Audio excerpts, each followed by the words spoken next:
On Friday, President Obama held a news conference, and in this he addressed a couple of things, one of which was the economy. And if you did not get a chance to watch or listen, or even if you did, I have a couple of things that you might have missed, unless, that is, you have been tuning your libertarian ear to catch these things. And an excellent way to keep it on key is by listening to this show, hint, hint. Anyway, back to the news conference. During his initial remarks, he wanted to point out one of the weaknesses of our economy, and this is what he said. One of the biggest weaknesses has been state and local governments, which have laid off 450,000 Americans. So, not unemployment in the private sector, the very engine that drives our country. No, this is a big government guy. The problem as he sees it is government does not provide enough people, or does not have enough people working for it. Government, that huge bureaucracy that sucks up all the taxpayers' money in this country. And don't be afraid, though, because President Obama is not going to pose a question without telling you his government-sponsored solution to the problem. And, of course, here it is. State and local government hiring has been going in the wrong direction. Congress should pass a bill putting them back to work right now, giving help to the states so that those layoffs are not occurring. So we should take more federal money and give it to the states and local governments so they can hire more people, because there just aren't enough people working in government now. We need even more.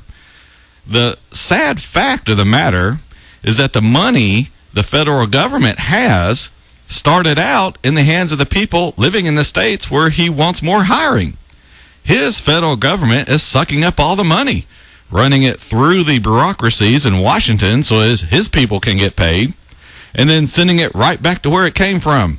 Albeit it's about a tenth of what was sent up there to begin with. But lest you worry about the private sector, don't, because everything is just fine. We need those government jobs, though. The private sector is doing fine. Where we're seeing weaknesses in our economy had to do with state and local government. Oftentimes, cuts initiated by governors or mayors who are not getting the kind of help that they have in the past from the federal government, and who don't have the same kind of flexibility as the federal government in dealing with fewer revenues coming in. Yep. Those state and local governments, they just don't have the same flexibility as the federal government. And what is that? Well, the feds, they just crank up the printing presses and print more dollars. And in the process, they are devaluing the money that is in your wallet without you even knowing it. You see, it is a lot easier to print more money than to raise your taxes. But the effect is exactly the same. You have less purchasing power, either through the fact that your dollars are worth less when the government prints more, or you have less of them through sending them to the government when they tax you. So one of the solutions that Obama proposes for small businesses, because even though the private sector is fine, I guess they still need some help for some reason, because, as I said, they're fine. But here is his proposal. Instead of just talking a good game about job creators, Congress should give the small business owners that actually create most of the new jobs in America a tax break for hiring more workers.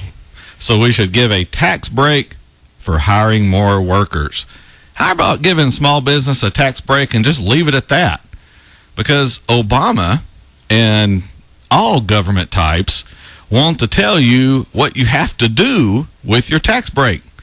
They don't think businesses would hire people if they started doing well. No, those evil business owners would just keep all the money to themselves. Never mind, by hiring more workers, their businesses will grow and they'll get even more money. No, they won't do that.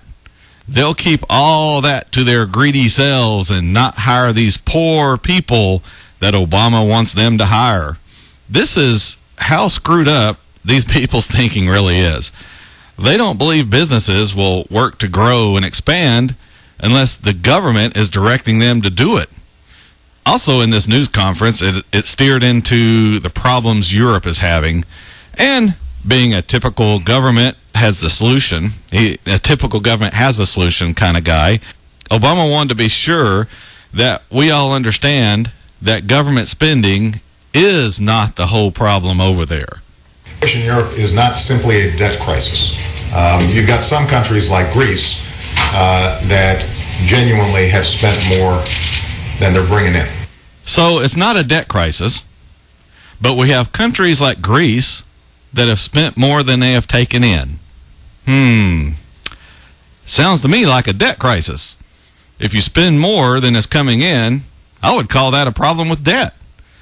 To further drive the point home, he actually mentions this again in response to one of the other questions. It's not simply a debt crisis. What is true is that the markets, getting nervous, have started making it much more expensive for them to borrow. The markets are getting nervous and making it more expensive for them to borrow. If they don't have the money and have to borrow it, let's see, let me think on this. They don't have the money, so they have to borrow it.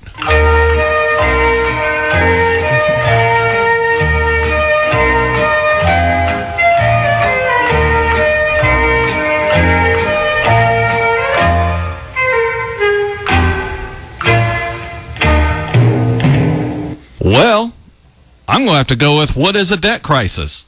I mean, the government is spending more money than is taking in. Sounds just like one to me, but Obama criticizes what he sees as the wrong thing to do. They are just cutting and cutting and cutting, and their unemployment rate is going up and up and up.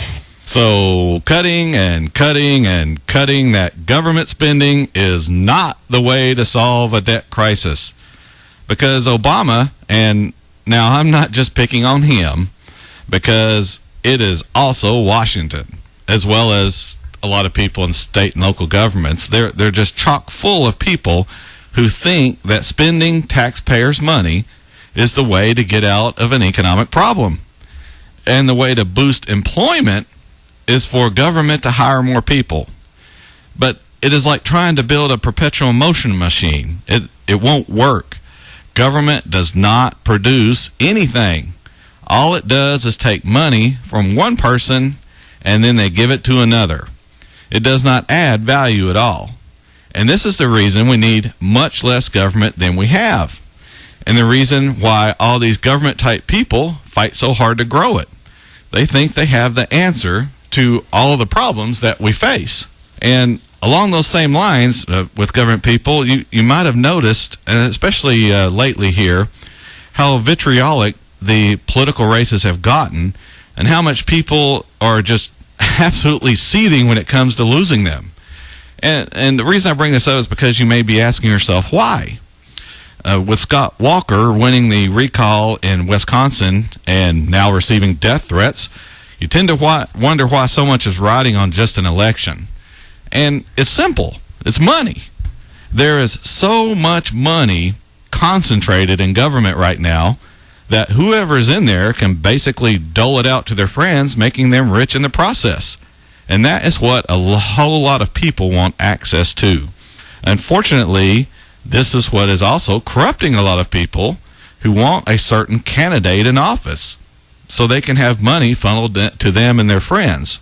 This is why the founders of this country worked to make sure the power ultimately resided with the people, and a little was given to the government in order to do what it had to do.